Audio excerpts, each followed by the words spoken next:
mengekspor 37 komoditas unggulan asal Sulawesi Selatan senilai 1,64 triliun rupiah ini dilepas penjabat Gubernur Sulawesi Selatan Bahtiar Baharudin di Pelabuhan Peti Kemas Makassar, Sulawesi Selatan.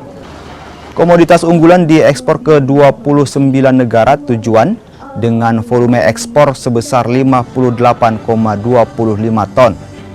Khusus untuk Shanghai, Cina, diekspor langsung tanpa melalui Pelabuhan Surabaya untuk menghindari biaya pengiriman tinggi. Pelaku bisnis yang difasilitasi oleh Disperindak Sulsel dan jajaran termasuk dari karantina kemudian TNI Laut Udara dan Pelindo, kita hari ini membuka melakukan pelepasan ekspor dari Makassar langsung ke Shanghai dan beberapa negara lainnya. Tapi yang paling spesifik hari ini yang kita kirim dari Makassar langsung ke Shanghai. Kenapa saya selalu dorong seperti itu? Karena kalau Anda lihat geografiknya kita, jadi negara atau daerah itu bisa berkembang kalau memahami letak geografisnya dia.